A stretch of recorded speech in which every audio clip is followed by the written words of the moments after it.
الحمد لله نحمده ونستعينه ونستغفره ونؤمن به ونتوكل عليه ونعوذ بالله من شرور انفسنا ومن سيئات اعمالنا من يهده الله فلا مضل له ومن يضلل فلا هادي له واشهد ان لا اله الا الله وحده لا شريك له واشهد ان سيدنا ونبينا محمد صلى الله عليه وسلم عبده ورسوله يا ايها الذين امنوا اتقوا الله حق تقاته ولا تموتن الا وانتم مسلمون يا ايها الناس اتقوا ربكم الذي خلقكم من نفس واحده وخلق منها زوجها وبث منهما رجالا كثيرا ونساء واتقوا الله الذي تساءلون به والارحام ان الله كان عليكم رقيبا يا ايها الذين امنوا اتقوا الله وقولوا قولا سديدا يصلح لكم اعمالكم ويغفر لكم ذنوبكم ومن يطع الله ورسوله فقد فاز فوزا عظيما اما بعد فان احسن الحديث كتاب الله وخير الهدي هدي محمد صلى الله عليه وسلم وشر الامور محدثاتها وكل محدثه بدعه وكل بدعه ضلاله وكل ضلاله في النار فقد قال الله تعالى في كلامه الكريم اعوذ بالله من الشيطان الرجيم ومن الناس من يشري نفسه ابتغاء مرضات الله والله رؤوف بالعباد கணியத்துக்குரிய எல்லாம் வல்ல அல்லாஹ்வின் நல்லடியார்களே, அன்பார்ந்த சகோதரர்களே சகோதரிகளே, அல்லாஹ்வுடைய அருளினால் ஒவ்வொரு மாதமும் கடைசி ஜும்ஆவிலே சஹாபாக்களுடைய வரலாறுகளை தொடராக நாம் அறிந்து வருகிறோம். கடந்த குர்ஆனில் நபிகள் நாயகம் ஸல்லல்லாஹு அலைஹி வஸல்லம் அவர்களுடைய மூத்த மருமகனார் அவர்களுடைய வரலாறு பற்றிய செய்திகளின் சுருக்கத்தை நாம் பார்த்தோம். இந்த வாரம் சுஹைப் சினான் நுர்ரூமி என்று சொல்லப்படுகிற ஒரு சஹாபியை பற்றிய வரலாற்று தகவல்களை தான் இன்ஷா அல்லாஹ் தெரிந்து கொள்ளுங்கள். இந்த சஹாபிக்கு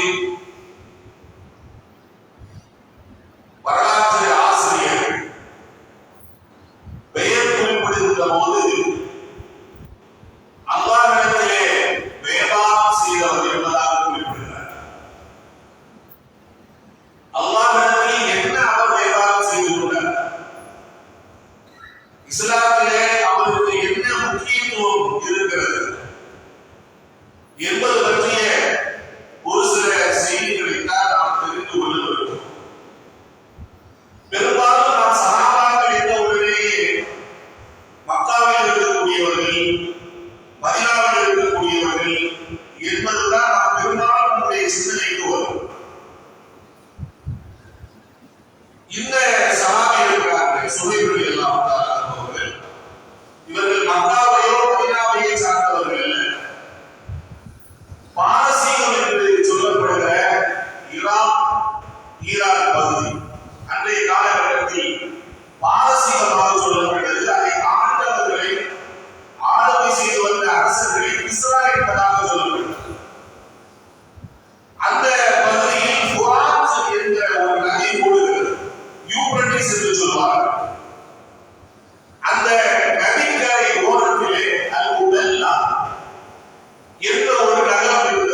சினாத் மலிக். இவருடைய தாயாருடைய பெயர் வந்து சல்மா பின்த் கபீர் என்று சொல்வார்கள். இவருடைய தாயார் இருக்கிறார்கள் சல்மா. இவர்கள் மக்காவிலே ஒரு குடும்பம் இருந்தது. முதல் என்று சொல்லுகிற ஒரு குடும்பம் இருந்தார்கள். அந்த குடும்பத்தை சார்ந்தவர்கள் பிற்காலத்திலே நபிகள் நாயகம் ஸல்லல்லாஹு அலைஹி வஸல்லம் அவர்களுடைய நபித்துவம் வருவதற்கு முன்பாகவே அந்த குடும்பத்தில் பெரும்பகுதியினர் மக்காவை விட்டு வெளியே கிளம்பி நஜ்த் தேசத்தின் பக்கமாக வந்து விட்டவர்கள். அதிலே ஒரு சில பகுதியினர் உபல்லா நகரத்திலே வாழ்ந்து கொண்டிருந்தார்கள். அந்த குடும்பத்தை சார்ந்தவர்கள் தான் இவர்களுடைய தாயார் சல்மா. அங்கே பிறந்த இந்த சுஹைபை அவர்கள் மக்காவுக்கு எப்படி வந்தாங்க, எப்படி இஸ்லாத்தை அவர்கள் ஏற்றுக்கொண்டார்கள், இஸ்லாத்தை ஏற்றுக்கொண்டதற்காக அவர்கள் என்னெல்லாம் சிரமப்பட்டிருக்கிறார்கள், இஸ்லாமுடைய வளர்ச்சிக்காக வேண்டியும் மாற்றத்திற்காக வேண்டியும் அவர்கள் செய்த அர்ப்பணிப்பு என்ன, நபிகள் நாயகம் ஸல்லல்லாஹு அலைஹி வஸல்லம் அவர்கள் இவர்களுக்கு என்ன முக்கியத்துவம் கொடுத்திருக்கிறார்கள் என்பது பற்றிய விஷயங்களை தான் நாம் உங்களுக்கு சுருக்கமாக சொல்ல வேண்டும். இவருடைய தந்தையார் உபல்லா நகரத்துடைய கவர்னராக இருக்கிறார். கவர்னர் சொன்னால் அந்த நாட்டை ஆட்சி செய்து கொண்டிருந்த இஸ்லாமின் மூலம் நியமிக்கப்பட்ட கவர்னராக இருந்தவர். எனவே ஒரு பெரிய ஒரு குடும்பத்தில் தான் இவர்கள் பிறந்திருக்கிறார். இவர்களுக்கு 5 வயதை அடைந்த அந்த நேரத்தில் சின்ன பிள்ளையா இருக்கிற நேரத்தில் அன்னைக்கு சண்டை நடந்தது. பக்கத்துல இருந்து இன்னொரு நாடுகளில் அடிக்கடி சண்டை நடந்தது. ஒரு நாட்டை பிடிக்கிறதோ அந்த நாட்டை விட்டு வெளியேறுவது இயல்பாக நடந்து கொண்டிருக்கக்கூடிய ஒரு நிகழ்வு.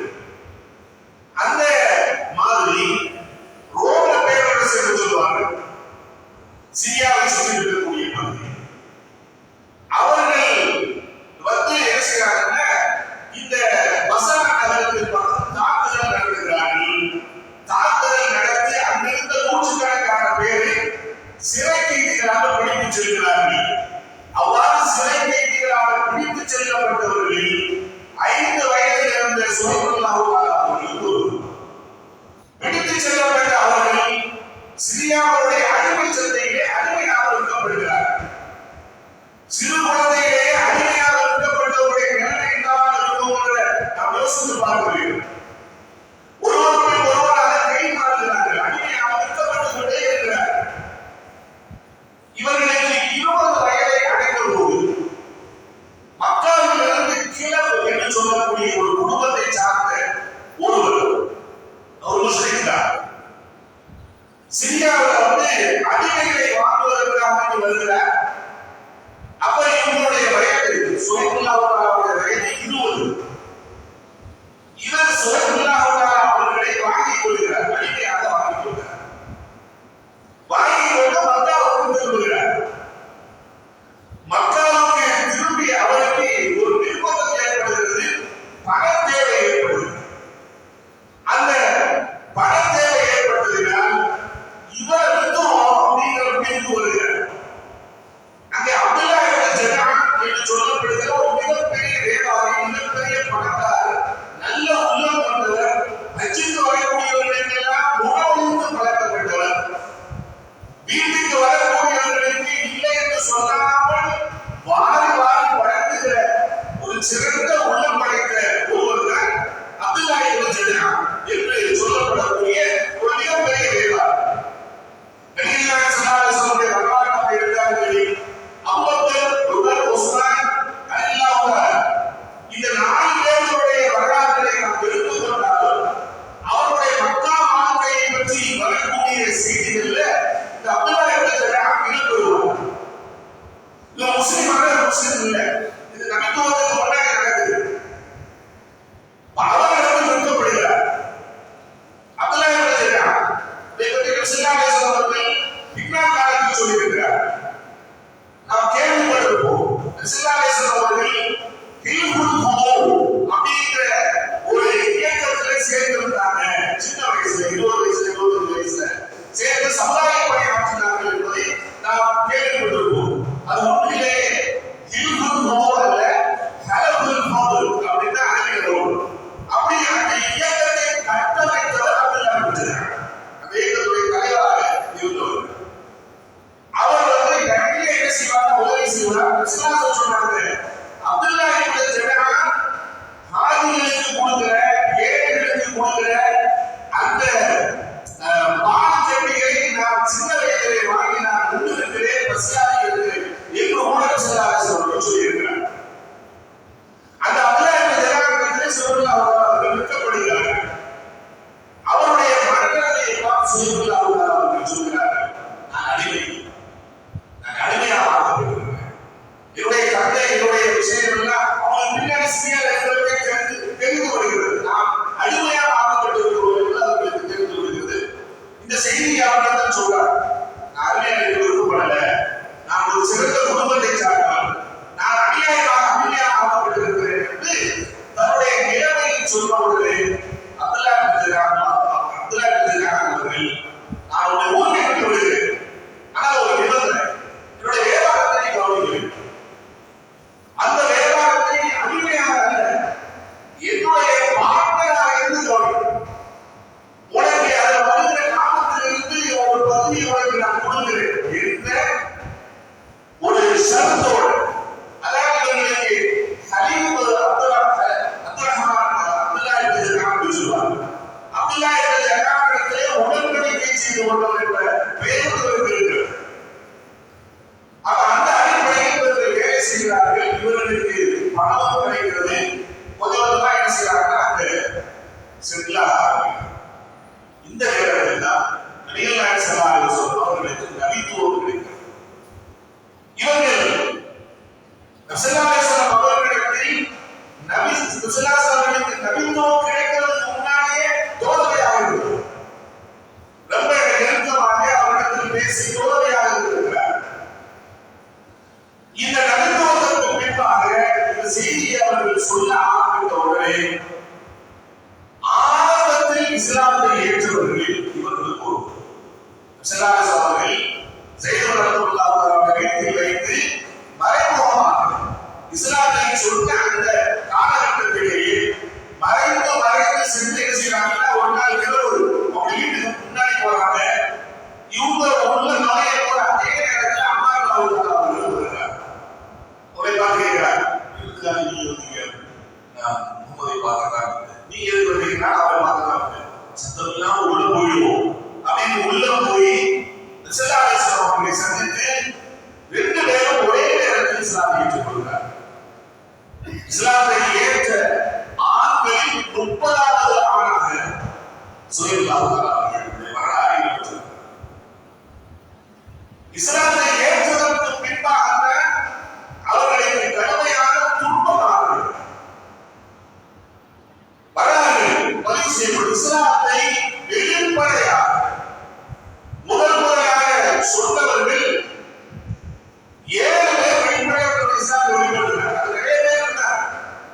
ஆனா மக்கால நான் முஸ்லிம் தான், நான் முகமதுடைய மார்க்கத்தை ஏற்றுக்கொண்டார்கள் என்று எல்லாருக்கும் மத்தியில் தன்னுடைய இஸ்லாத்தை வெளிப்படுத்தியவர்கள் 7 பேர். அது ஒரு ரசூலுல்லாஹ்.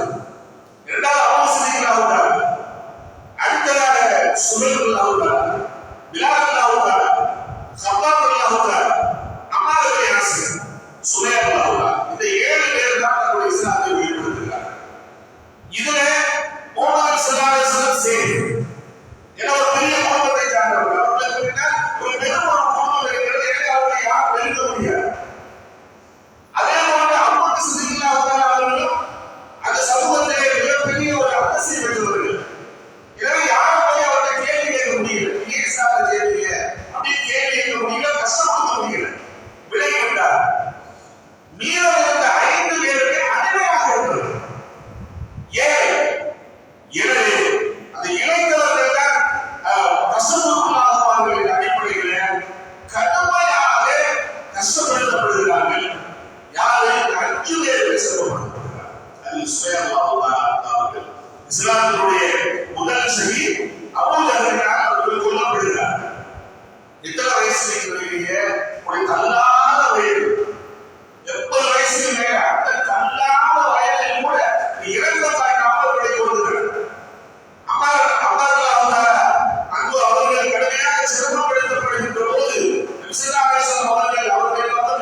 சுவையும் அது மிகைத்திருந்ததா வேதனை எடுத்து பெரிதாக தெரியவில்லை என்று விழாக்காக அவர்கள் சொன்ன அந்த பொன்னான வாக்கியங்கள் வரலாற்று சொல்லியிருக்கிறது.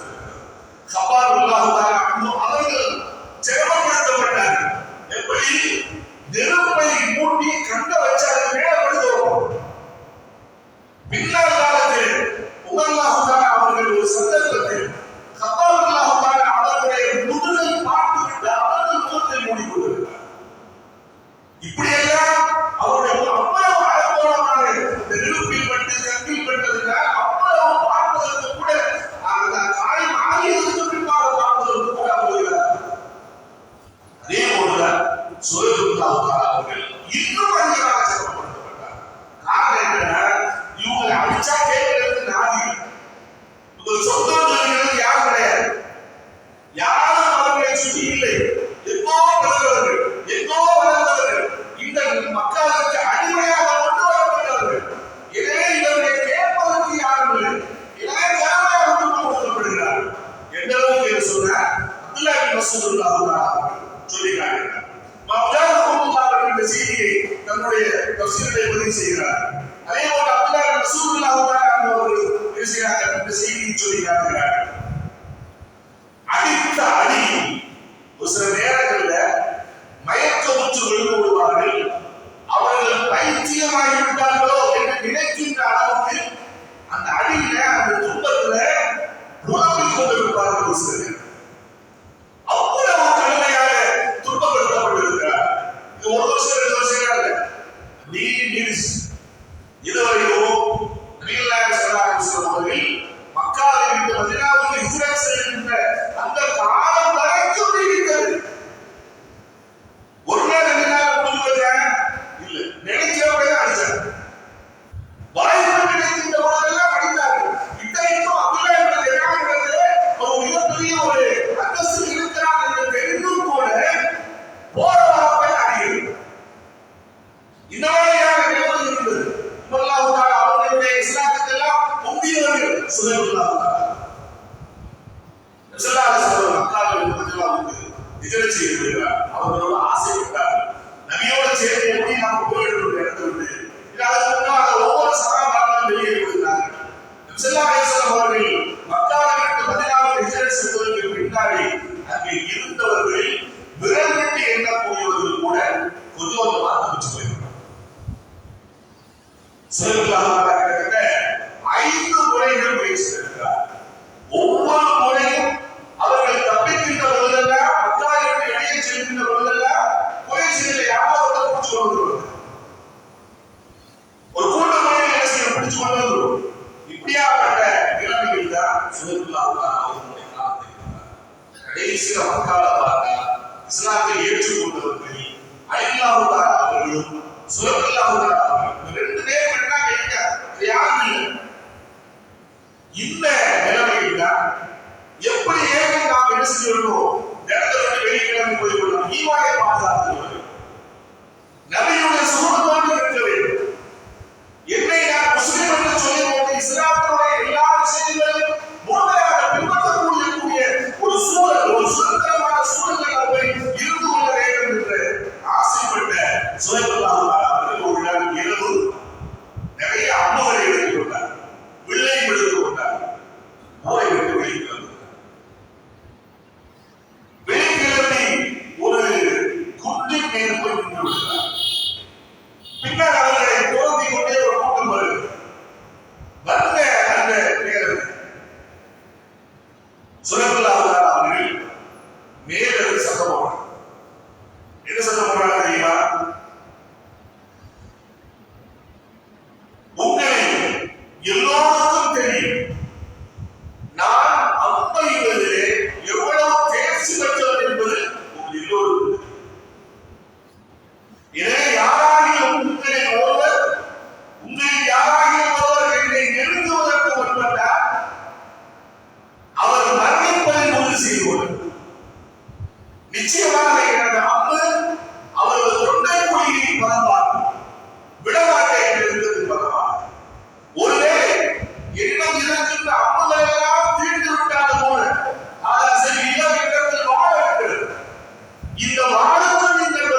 நீ இந்த மக்காவுக்கு அதைத்தன சகலூக்கன் ஹக்கீரா, ஒரு இழிவடைந்தவராக, ஒரு அடிமையாக இந்த ஊருக்கு நீ கொண்டு வரப்பட்டிருக்கிறார். இங்க வந்து எந்த ஆழ்ந்த உட்கார்ந்து நீ நிறைய சம்பாதிச்சு அந்த சம்பாதிக்கு எல்லாம் எடுத்துக்கிட்டு எங்களுக்கு எதிராக திரும்புவதை நாங்கள் எப்படி ஒத்துக்கொள்ள முடியும்? ஒரு காலம் விட முடியாது என்று சுத்திருக்கிறார். அந்த நேரத்தில் தான் அவர்கள் ஒரு வியாபாரம் பேசுகிறார். இந்த வியாபாரம் தான் அல்லாஹ்வுக்கு தெரிகிறது. என்ன வியாபாரம் பேசுகிறார்கள் தெரியுமா? யாரு? குறைஷ். குறைஷ் அப்படி என்றார். ஒரு முடிவுக்கு வருவோம். உங்களுக்கு செல்வந்தாக கண்ண உடுக்குது. நான் என்னுடைய சம்பாதித்த இந்த செல்வங்கள் கிட்டத்தட்ட 13 ஆண்டுகள் அவர் இஸ்லாத்தை சேர்ந்த போது அவர்களுக்கு வயது 22. 13 ஆண்டுகள் சிரமப்பட்டு சம்பாதித்து வைத்திருந்த தங்கம், திருடங்கள், தீனார்கள் இது எல்லாத்தையும் நான் எங்கே வைத்திருக்கிறேன் என்பதை உங்களுக்கு நான் சொல்லிவிட்டால் என்னுடைய பாதையை நீங்கள் விட்டு விடுவீர்களா? நான் நதியிடம் சென்று சேர்ந்து வருவதற்குள்ள பாதையை நீங்கள் விட்டு விடுவீர்களா என்று கேட்கிறார். யாருக்கு இந்த மனசு? 13 வருஷமா சம்பாதிச்சு அதுக்கு முன்னாடி இந்த காலமெல்லாம் அடிமையாக வாழ்ந்து ஒரு நல்ல வாழ்க்கைக்கு அப்பதான் வந்திருக்கிறார்.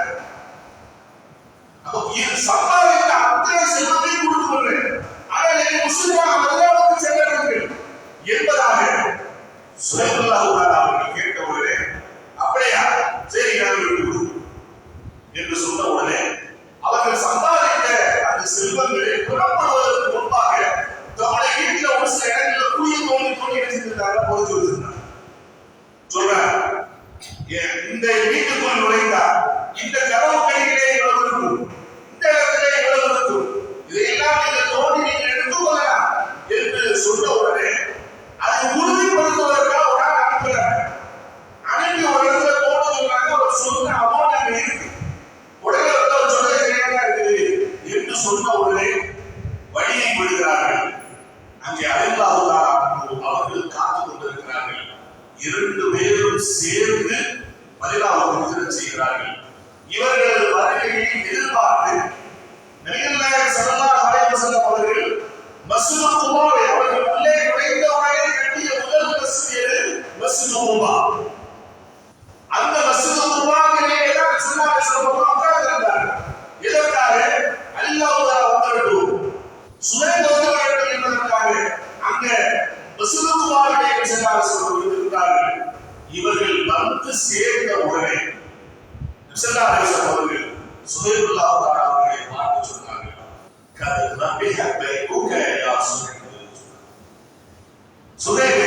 உங்களுடைய வியாபாரம் அல்லாஹ்விடத்தில் லாபம் பெற்றுவிட்டது என்பதாக இவர்களுக்கு ஒன்று புரிகிறது. சொன்னார்கள், உங்களுக்கு தியாகத்தை புகழ்ந்த அல்லாஹ் ஒரு வசனத்தை இறக்கியிருக்கிறார். சூரத் பக்ராவில் இடம்பெற்றிருக்கிறது, வமினன் நாஸ் மை யஸ்ரி நஃப்ஸஹு பித்திகாஅ மர்தாத்.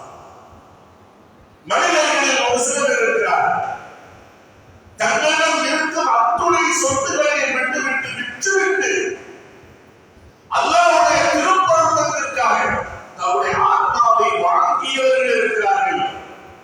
அல்லாஹ்வுடைய திருப்பொருத்தத்திற்காக செய்தவர்கள் இருக்கிறார்கள்.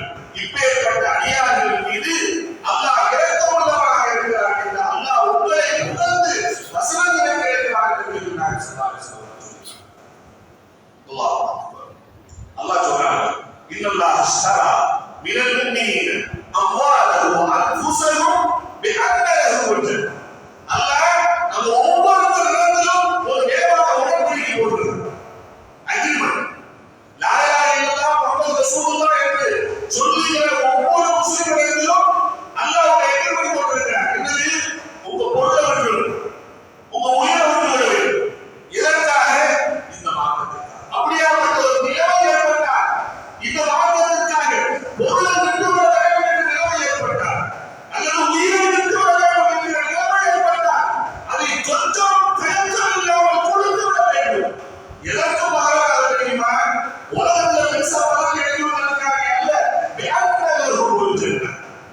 சொற்கள்.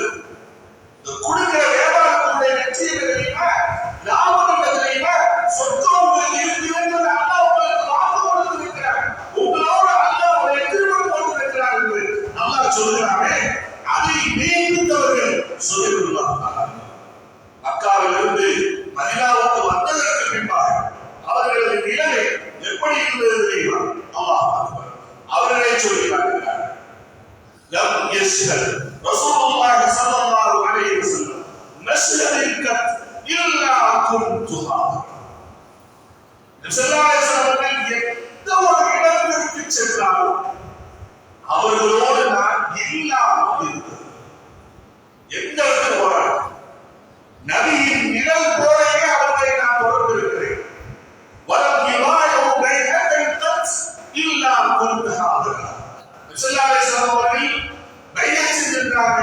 நபி ஸல்லல்லாஹு அலைஹி வஸல்லம் அவர்கள் ஒரு உடன்படிக்கை செய்திருக்கிறார்கள் என்று சொன்னால் நமக்கு ஹுதைபியா உடன்படிக்கை மட்டுமே ஞாபகத்தில் வரும். ஆனால் நபி ஸல்லல்லாஹு அலைஹி வஸல்லம் அவர்கள் எத்தனையோ உடன்படிக்கை செய்திருக்கிறார். மதீனாவை சுற்றி இருந்த பல கூட்டத்தார்களோடு நபி ஸல்லல்லாஹு அலைஹி வஸல்லம் அவர்கள் அமைதி ஒப்பந்தங்கள் செய்திருக்கிறார், பல பேர்களோடு செய்திருக்கிறார். அதை எப்படி சொல்கிறார், அவர்கள் செய்த எந்த ஒப்பந்தமாக இருந்தாலும் அதோடு நான் எந்த ஒப்பந்தத்தை என்று நான் பின்வாங்கவில்லை. அதே போல்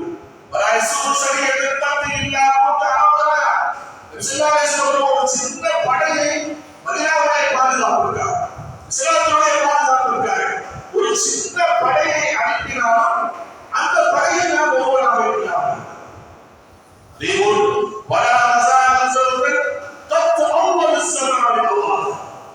மக்காவிற்கு மதீனாவுக்கு வந்ததற்கு பின்பாக நபிகள் நாயகம் ஸல்லல்லாஹு அலைஹி வஸல்லம் அவர்கள் தளபதியாக இருந்து போர் நடத்தி சென்றார்கள், போர் செய்ய சென்றார்கள். அதை ரசூல் என்று சொல்வார்கள். அவ்வாறு நபி ஸல்லல்லாஹு அலைஹி வஸல்லம் 18 போர்களில் நபி ஸல்லல்லாஹு அலைஹி வஸல்லம் போர்கள், அந்த போர்கள் மதீனாவுக்கு வந்த ஆரம்ப காலகட்டமாக இருக்கிற, கடைசி காலகட்டமாக இருக்கிற, பதிலில் இருந்து ஆரம்பித்து கடைசி வரைக்கும் தபூக் வரைக்கும் எந்த ஒரு ரசூலத்திலும் நான் கலந்து கொள்ளாமல் இருந்தேன். பத்ர், உஹது, கந்தக், ஹுனைன், தாயிப், தபூக் என்பதாக எத்தனை போர்கள் இருக்கிறதோ அத்தனை போர்களில் உட்கார்ந்திருக்கிறேன். இல்லா குன்து அன்ஹி அவ்ஷிமாலி, ஒரு நபியுடைய வலப்புறம் இருப்பேன் அல்லது நபியுடைய இடப்புறம் இருப்பேன். அதோடு மட்டுமல்ல, நபிகள் நாயகம் ஸல்லல்லாஹு அலைஹி வஸல்லம் அவர்களை ஒருபோதும் போர் நேரத்தில் அவர்களை விட்டு நான் பிரிந்ததில்லை. எப்பொழுதுமே எதிரிகளுக்கும் நபிக்கும் இடையில் நாம் அழகாக காத்து நின்றே தவிர எந்த ஒரு போரிலும் நாம் கலந்து கொண்டதில்லை என்பதாக சுஹைபுல்லாஹு தஆலா அவர்கள் சொல்லிய இந்த செய்தியை எல்லா வரலாற்றுக்காரர்களும் நாம் பார்க்கிறோம். அன்பார்ந்த சகோதரர்களே, நபிகள் நாயகம் ஸல்லல்லாஹு அலைஹி வஸல்லம் தன்னுடைய நெருக்கமான சஹாபாக்களாக வைத்துக் கொண்டவர்கள் சுஹைபுல்லாஹு தஆலா அவர்கள். ஏன் தெரியுமா, இவர்கள் சம்பந்தமாக குர்ஆனில் 3 வசனங்கள் இருக்கு. மக்காவில் இருக்கின்ற போதே சுஹைபுல்லாஹு தஆலா, அல்லாஹு தஆலா, அம்மார் இப்னு யாசிர் இவர்கள் எல்லாம் ஏழைகள், இவர்கள் எல்லாம் அடிமைகள். இஸ்லாத்துல வந்தார், எப்ப பார்த்தாலும் நபியோட இருப்பாங்க. குறைஷிகளில் இருந்து ஒரு கூட்டம் வருகிறார்.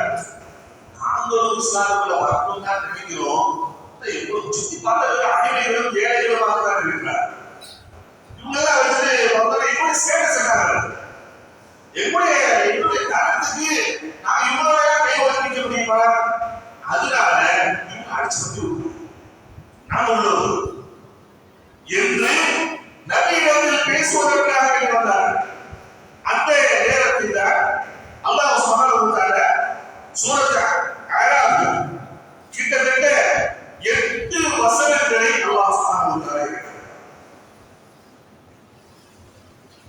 வந்தல்லில்லதி யஹாபுன யஹ்ஷு இலா ரப்பிஹிம் லைஸ லஹு மின் தூனிஹி வலிய்யுன் வலா ஷஃபீ. நபியே, ஒரு கூட்டம் உங்களோடு இருக்கிறார். அவர்கள் எப்பேற்பட்டவர்கள் தெரியுமா? அவர்களுக்கு அல்லாஹ்வாகிய என்னை தவிர எந்த உதவி செய்யக்கூடியவர்கள் இல்லை, எந்த அவர்களுக்கு வழியும் இல்லை, அவர்களுக்கு நான் மட்டும்தான் இருக்கிறேன். அப்பேற்பட்ட மக்களை இவர்களுடைய பொருத்தத்திற்காக நீங்க நீங்கள் துரத்தி விட நினைத்தால் துரத்தி விட்டு விடாதீர்கள். ஒருவேளை நீங்கள் துரத்தி விட்டால் நீங்கள் அநியாயக்காரர்களாக மாறிவிடுவீர்கள் என்று நபியை எச்சரித்து அல்லாஹ் சுப்ஹானஹு வ தஆலா கிட்ட ஒரு 8 வசனங்களில் இவர்கள் சொன்னதாக அல்லாஹ் சுப்ஹானஹு வ தஆலா இருக்கிறார். அதே போன்று அல்லாஹ் இவர்கள் மக்காவில் இருந்து மதீனாவுக்கு ஹிஜ்ரத் செய்து வந்ததற்கு பின்பாக இவர்களை புகழ்ந்து அல்லாஹ் சுப்ஹானஹு வ தஆலா இன்னொரு வசனத்தையும் அல்லாஹ் இறக்கியிருக்கிறார். ثم إن ربك للذين هاجروا من بعد ما فتنوا ثم جاهدوا وصبروا. ஒரு சில மக்கள் இருக்கிறார்கள், ஒரு எப்பேற்பட்ட மக்கள் என்றால் அல்லாஹ்வுடைய திருப்பொருத்தத்திற்காக வேண்டி ஹிஜ்ரத் செய்தவர்கள். இதற்கு பின்பாக கடுமையான சிரமத்திற்கு பின்பாக 1 வருஷம் 2 வருஷம் இல்ல, கிட்டத்தட்ட 13 வருடங்கள் சிரமப்படுத்தப்பட்டிருக்கிறார்கள்.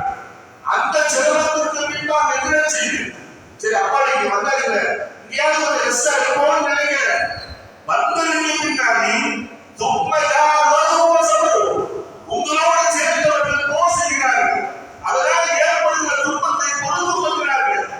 இப்பேற்பட்ட மக்களை அல்லாஹ் பொறுத்து கொள்ளக்கூடியவனாகவும் மன்னிக்கக்கூடியவனாகவும் இரக்கமுள்ளவனாக இருக்கிறார் என்று இவர்கள் சம்பந்தமாக அல்லாஹ் சுப்ஹானஹு சொல்லியிருக்கிறார். அதே போன்று சொல்றது பத்தாவது முன்னாள் ஓதிக்காங்க அல்லாஹ்வுடைய திருப்பொருத்தத்திற்காக அவருடைய நஸ்ஸை வாங்கியவர்கள் இருக்கிறார்கள் என்று சொல்லப்படுகிற இந்த வசனமும் இவர்கள் சம்பந்தமாக இருக்கிறார்.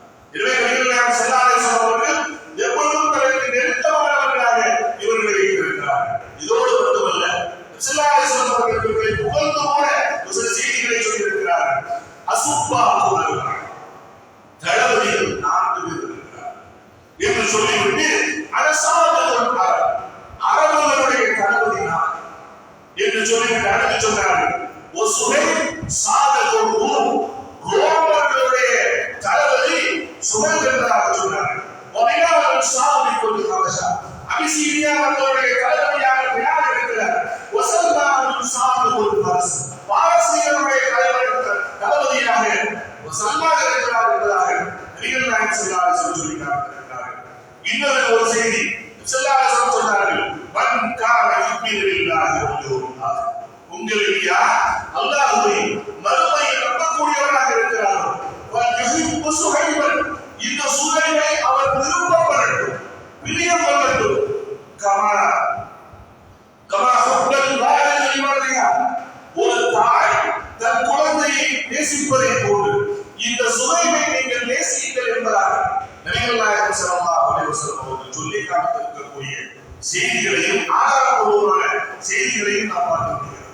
அன்பார்ந்த சகோதரர்களே, நபிகள் நாயகம் ஸல்லல்லாஹு அலைஹி வஸல்லம் அவர்கள் உயிரோடு இருக்கின்ற கடைசி விட வரைக்கும் நபியை விட்டு பிரியாமல் வாழ்ந்த சுஹைபுல்லாஹ் அவர்கள். நபியை மௌத்துக்கு பின்னாடி கொஞ்சம் ரெஸ்ட் எடுத்தாங்க, அப்பயே ரெஸ்ட் எடுத்தாங்க.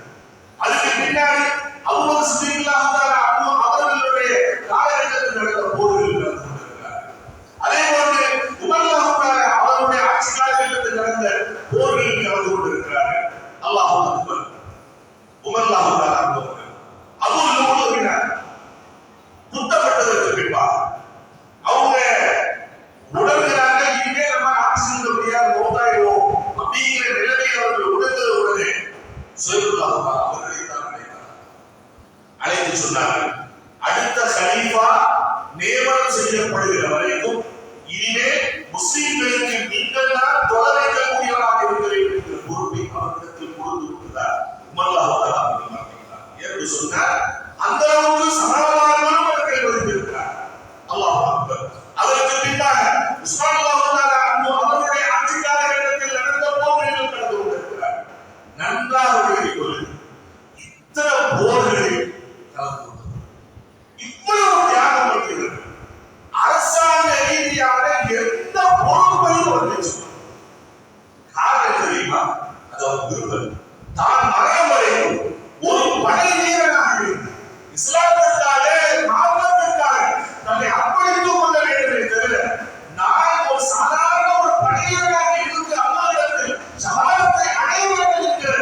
அவர்கள் கொல்லப்பட்டதற்கு பின்பாக முழுமையாக அரசியல் ரீதியாக நடந்த அந்த எந்த விஷயங்களிலும் அவர்கள் கலந்து கொள்ளாமல் கொஞ்ச நாள் மக்கள் அமைப்பு இருக்கிறார்கள், பின்னாடி மதினாவுக்கு திரும்பி வருகிறார்கள். அல்லாஹ் அவர்கள் கூட போய் சேர, அவர்கள் கூட போய் சேர, எதனாலே பற்றி விமர்சிக்கவும் இல்லை. தன்னுடைய கடைசி காலகட்டத்தை வணக்க வழிபாட்டுடைய இருக்கிறார். இதில் 38 அவர்கள் தன்னுடைய 73வது வயதில் மதீனாவிலே மரணமடைகிறார்கள். அவர்களுக்கு ஜனாஸா தொழுகை நடத்துகிறார்கள். இன்று சஹாபாக்கள் அடக்கம் செய்யப்பட்டிருக்கக்கூடிய ஜன்னத்துல் பகீல் அடக்கத்தில் அவர்கள் அடக்கம் செய்யப்படுகிறார்கள். அன்பார்ந்த சகோதரர்களே, இவர்களது வாழ்க்கையில் இருந்து நாம் பெற வேண்டிய நிறைய படிப்படிகள் இருக்கிறது. ஒன்றே ஒன்றை மட்டும் நான் சொல்லிக் என்ன ஒரு தெரியுமா? அல்லாஹ் ஒரு மனுஷனுக்கு ஒரு நல்லது கொடுக்கணும்னு நினைக்கிறார். அவரை எங்க இருந்தாலும் அந்த இடத்துக்கு அல்லாஹ் எங்க பிறந்தவங்க, ஈராக்கில் பிறந்தவங்க, பிறந்த அந்த மனிதரை 5 வயசுல அடிமையாக்கி அல்ல சிரியாவுக்கு கொண்டு வருகிறார். 15 வருட காலங்கள் சிரியாவில் அடிமையாக இருக்கிறார். அங்க இருந்த அவரை கிழவன் என்று சொல்லக்கூடிய ஒரு குடும்பத்திலிருந்து ஒருவர் விலை கொடுத்து அல்ல சிரியாவுக்கு அனுப்பி அவர் விலை கொடுத்து வாங்க வச்சு அவரை கொண்டு வந்து அவர் அடிமையாக வச்சிருக்காங்க. யார்கிட்ட கொடுத்தா அவர் உரிமை பெறுவாரோ அவரிடத்தில் அல்ல அவரை நிற்க செய்கிறார். அல்லாஹ் நிற்க செய்து அவர்களுடைய நிலையை கேட்ட உடனே அடிமைத்தலை இருந்து உறுதி விடுகிறார். ஒருவேளை இது நடக்காமல் இருந்திருந்தார் அவர்களுக்கு பின்னர் காலத்திலே ஈராக்கும் அந்த ரோமன் பாரசீகமும் இஸ்லாமுக்குள்ள வந்துருச்சு. அப்பெல்லாம் அவர்கள் ஒரே முஸ்லிமாக மாறி இருக்கிறார். ஆனால் நபியினுடைய சொர்க்கத்தை அவர்களுக்கு கிடைக்காம, சஹாபி என்று சொல்லுகிற அந்தஸ்து அவர்களுக்கு கிடைக்காமல் போயிடும். அருள்மறை குர்ஆனில் அவர்கள் இடம்பெறக்கூடிய வசனங்கள் கிடைக்காமல் போயிருக்கிறது. அல்லாஹ் இந்த நலவுகளை எல்லாம் அவர்களுக்கு கொடுக்க வேண்டும் என்று அல்லாஹ் விரும்புகிறார். எனவே ஒரு சில சிறப்புகளை அவர்கள் வாழ்க்கையின் ஆரம்பத்தில் கொடுத்து அல்லாஹ் மக்காவுக்கு அழைத்து வந்து அவர்களுக்கு இவ்வளவு பெரிய சிறப்பை கொடுக்கிறார். அதுபோன்றுதான் நம்முடைய வாழ்க்கையில ஒரு சில பிரச்சனைகள் ஏற்படும், சிரமங்கள் ஏற்படும். இதுக்குப்பா எவ்வளவு பிரச்சனை எனக்கு வருது, எனக்கு எவ்வளவு கஷ்டம் வருது, அவங்களே நல்லா இருக்காங்க, இவங்களே நல்லா இருக்காங்க, எனக்கு மட்டும்தான் இந்த பிரச்சனை வருது அப்படின்னு நினைக்கின்ற அளவுக்கு என்னுடைய வாழ்க்கையில ஒரு சில பிரச்சனைகள் நிகழும். ஆனால் அந்த பிரச்சனையினுடைய முடிவை அல்லாஹ் ஒரு சில நேரங்களில் அவருடைய நலனை எப்ப கொடுப்பான் தெரியுமா? ஒரு 10 வருஷத்துக்கு முன்னாடி கொடுப்பான், ஒரு 15 வருஷத்துக்கு பின்னாடி கொடுப்பான். ஒரு சில மக்கள் சொல்வதை கேள்விப்பட்டாங்க, சின்ன வயசுல ரொம்ப சிரமப்பட்டு இப்ப அது நல்லா இருக்கு என்று சொல்வதை பார்க்கிறோம்.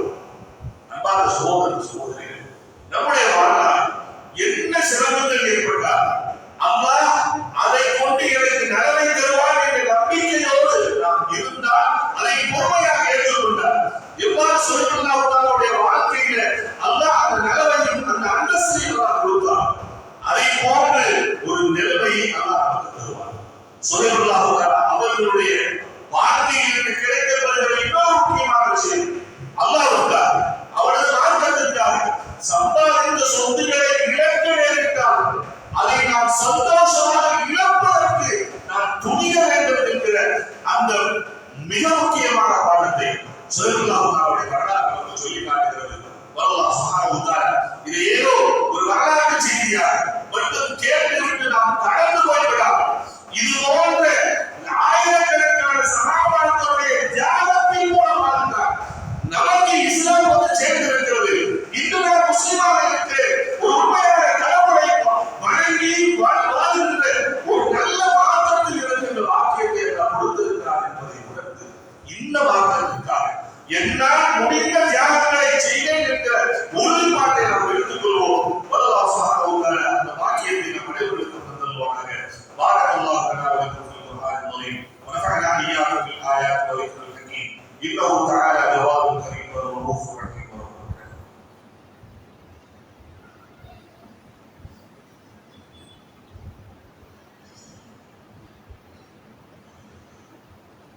الحمد لله رب العالمين والعاقبة للمتقين والصلاة والسلام على سيد الأنبياء والمرسلين وآله وصحبه ومن تبعهم بإحسان إلى يوم الدين. أما بعد. கணியத்துக்குரிய அல்லாஹ்வினுடைய பேரன்பார்ந்த சகோதரர்களே, சஹாபாக்களை பற்றி குறை சொல்லக்கூடியவர்கள் சொல்லுகிற குறைகளில் ஒன்று என்ன தெரியுமா? அலில்லாஹுத்தால அவர்களும் ஒரு சஹாபி, முஆவியா அவர்களும் ஒரு சஹாபி. ரெண்டு பேரும் போர் செய்யற அளவுக்கு அடிச்சிட்டாங்க.